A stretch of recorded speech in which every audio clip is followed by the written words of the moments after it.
Ladies and gentlemen, welcome to another Tetris video. Today I am playing Tetris the Absolute Grandmaster 2 Plus, or just TGM2.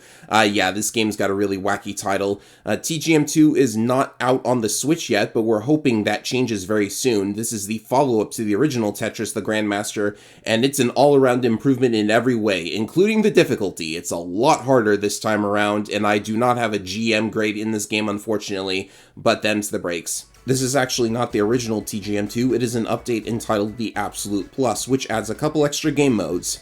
This is a run-through of the Master mode, which is the main mode of the game with the grading system and all that. Right off the bat, you'll notice the first gameplay change. You can now push up to drop your piece instantly to the bottom of the screen. This is the sonic drop system. It is not a hard drop like in modern Tetris. In modern Tetris, when you drop the piece to the bottom of the screen like that, it locks instantly. In this game, in order to lock the piece, you have to push down right after you press up, and that's really not easy to get used to. It feels unnecessary at first. Doesn't really feel so good until you get used to it, but when you do get used to it, you'll find that it actually opens up a lot of possibilities for moving your piece quickly. This game is still about speed, and doing the up-down motion means you can slide the piece into place using lock delay after you've made it fall to the bottom of the screen. This allows the player to handle overhangs with much more precision than they could in TGM1, because in TGM1, in the early low-gravity sections of the game, you had to carefully inch the piece down towards the overhang and then tuck it into place without accidentally locking it into place when it touched the bottom of the stack.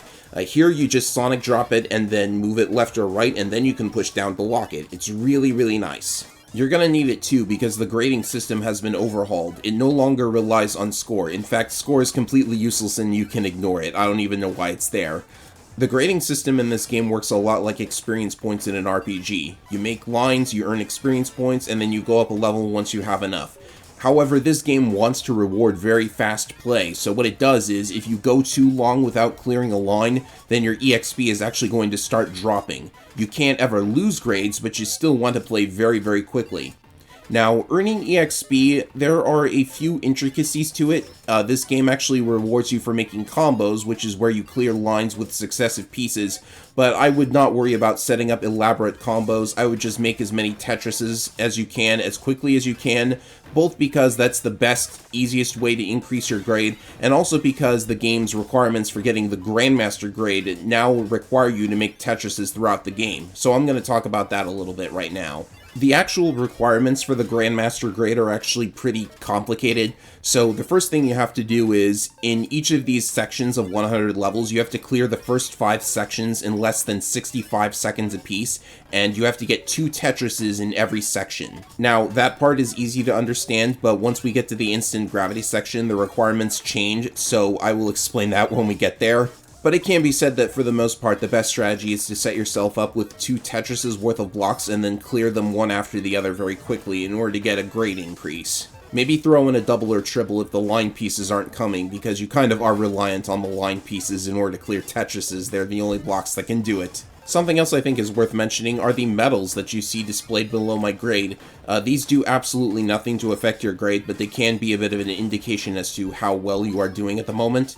The SK medal that you see is awarded when you've achieved a certain number of Tetrises, with the gold SK being awarded at like 35 Tetrises, I think. And the other medal I've got is the ST medal. This one is a little strange. The game tracks your best time for each individual section of the game, each section of 100 levels, which didn't really make a lot of sense to me because you can obviously go into each section at a different stack height, and if your stack is very, very high, the player could potentially clear all the way down and have a faster time than if you had gone into the section with a completely empty stack. So it's a little bit strange to track your best time for that. But a gold ST means you beat the best section time, and a silver means you came within a couple seconds of the best section time.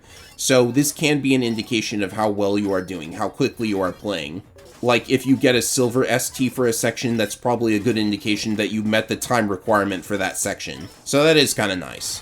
And speaking of time, as we are now approaching the instant gravity section, I will now talk about the very, very complicated requirements for the Grandmaster grade. So after the game goes to instant gravity, it is now required that you make only 1 Tetris per section instead of 2.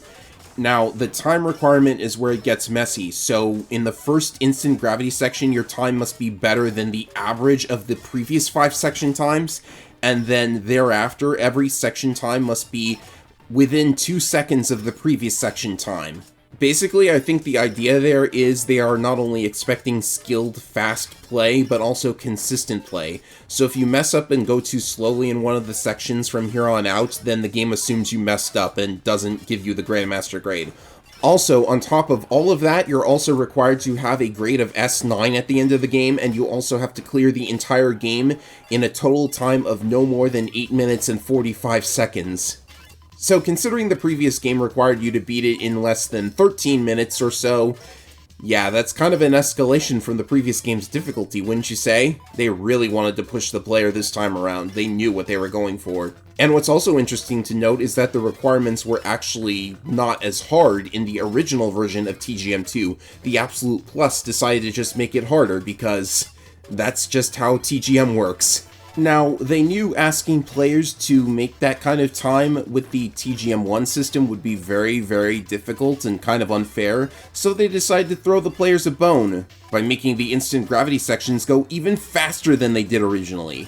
How did they accomplish this? By reducing the amount of time that the line clear animation takes. Compare it now to what it was at the beginning of the game. It's now much faster. And also the amount of delay between pieces is also shorter and will get shorter as the game goes on, so have fun with that. And to make matters even worse, the final section is going to reduce the lock delay, so now you have even less time to get the piece into place. You know, it's very easy to think of TGM as this game that just hates you for playing it, but I just think it's asking the player to meet a really rough challenge and giving them all of the tools necessary to do so. I mean, there are a bunch of tricky moves you can make that will help you fix holes and stuff, so it's not like the game is giving you absolutely nothing to work with. At least you still have lock delay, right? I mean, you can also see that my stacking is not by any means perfect. You don't really want to strive for perfect stacking because inevitably you're going to make a hole at some point. The skill in this game is really measured by how quickly and efficiently you can fix problems with your stack rather than just being able to stack perfectly cleanly. I definitely think it would take a lot more time to master this game compared to TGM1. I've been playing for a very long time and I still don't have a GM grade in this game, if you can believe it. Because of this thing that they do at the end of the game. If you've heard anything about TGM, you've probably heard about the thing it does with the credits at the end. I'll save that for later, but just know that it's something that I consider honestly really unfair to ask the player to do. Having said that though, I really do think TGM2 is kind of my comfort zone as far as TGM goes. TGM1 is slow and really easy to beat and doesn't really let you play all that quickly, and TGM3 is way too fast and even more unfair outside of a couple of its game modes, and also my game controller doesn't really work all that well with TGM3 compared to 2. Maybe that's something to do with MAME, but I don't know for sure.